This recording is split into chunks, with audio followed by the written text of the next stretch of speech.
What would you do if the very king sworn to protect you became the reason your family suffered? Imagine watching your loved ones kidnapped, your homes burned, and your future stolen while your king sat comfortably in his palace counting taxes. This is the heartbreaking story of a forgotten village abandoned by the man who wore the crown. Long ago, in the prosperous kingdom of Umadike, there was a remote village called Obina. The village was rich with fertile lands, hardworking farmers, and peaceful families. Yet despite their contributions, they were often ignored by the royal court. Their king, King Isiok, cared little for the struggles of ordinary people. His attention was fixed on protecting his palace, expanding his wealth, and securing his family's future. The villagers continued paying taxes, believing their sacrifices would eventually bring protection and prosperity. They had no idea their loyalty would soon be rewarded with betrayal. Moonless night, warriors from a neighboring kingdom stormed Obina. Homes were burned, livestock stolen, and several young villagers were kidnapped. Cries echoed through the darkness as families desperately searched for missing loved ones.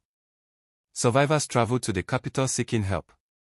They knelt before King Isiok and begged for soldiers to defend their village. The king listened impatiently before dismissing them. He claimed the kingdom lacked resources, yet he had recently ordered the construction of a luxurious wing in his palace. The villagers left devastated but still hopeful that help would eventually come. Months later, royal tax collectors arrived.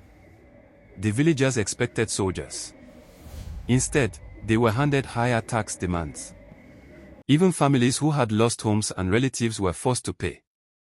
Those who couldn't were threatened with punishment. Anger began growing among the people. How could the king demand more while offering nothing in return? Mothers sold treasured possessions. Farmers gave away harvests meant for their children. Meanwhile, the king celebrated lavish feasts with nobles who praised his leadership. The distance between ruler and people grew wider every day. An elderly farmer named Okoro regretted every coin he had ever paid the crown. His son Chike had been among those kidnapped during the first raid. Every evening, Okoro sat outside staring toward the horizon, hoping to see his son return. He remembered defending the king whenever villagers complained. Now he felt foolish. His loyalty had accomplished nothing. His grief became a symbol of the village's growing regret. Many began questioning whether King Isiok deserved the throne at all. The neighboring raiders returned, bolder than before. They knew no soldiers would come. This time they kidnapped dozens more villagers and killed anyone who resisted. Entire families vanished overnight. Survivors buried loved ones in silence. The village chief sent another plea to the palace. Again, the king ignored it. His advisors warned him that unrest was growing, but he dismissed their concerns. He believed fear would keep the villagers obedient. While Obina suffered, King Isiok focused on securing the future of his children. He spent enormous wealth building private estates and strengthening palace defenses. His family lived in luxury while villagers struggled to survive. The king convinced himself that protecting his bloodline was more important than protecting common people. His selfishness blinded him to the suffering spreading throughout his kingdom. Every decision he made deepened the wounds of abandonment felt by his people. Young villagers began meeting secretly at night. They were tired of waiting for help that would never come. Among them was Adiz, a fearless woman whose brother had been taken by raiders. She spoke passionately about justice and self-defense. Her words inspired others. The meetings grew larger. For the first time, the villagers began imagining a future that did not depend on the king. Hope mixed with anger as rebellion slowly took shape. Years of attacks and heavy taxation left Obina starving. Fields went untended because so many workers had been kidnapped or killed. Children cried from hunger.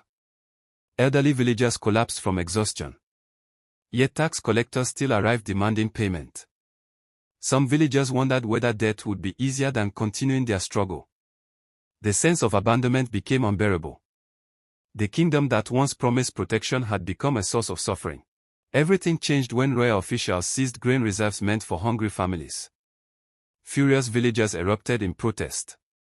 Crowds gathered in the village square, shouting against the king. The demonstration quickly turned into a riot. Tax records were burned. Royal banners were torn down. Years of frustration exploded into open defiance. News of the unrest spread rapidly throughout the kingdom. Rather than addressing the villagers' concerns, King Ezeok ordered arrests. Innocent villagers were dragged away and imprisoned. Several community leaders disappeared without trial. The king believed harsh punishment would restore order. Instead, his actions intensified public outrage. Even villages that had once supported him began questioning his rule.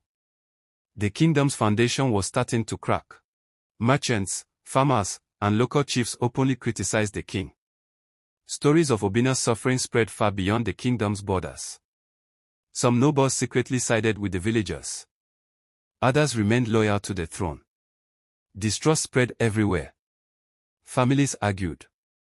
Communities fractured. The kingdom that once seemed stable now stood on the edge of collapse. Sensing weakness, neighboring enemies launched their largest attack yet. Hundreds of raiders stormed border villages. Once again, King Ezeok focused on protecting his palace instead of his people. Villagers were left to defend themselves. Though poorly equipped, they fought with courage. Many died protecting their homes. Their bravery highlighted the king's cowardice for all to see. After the devastating attack, even the king's remaining supporters abandoned him. The people realized they could no longer trust a ruler who valued wealth above lives. Crowds marched toward the capital demanding change. The cries of grieving mothers, widows, and orphaned children echoed through the streets. The kingdom had reached a breaking point. As protesters surrounded the palace, King Ezeok finally understood the consequences of his selfishness. The wealth he had accumulated could not buy loyalty. The walls he had built could not protect him from public anger.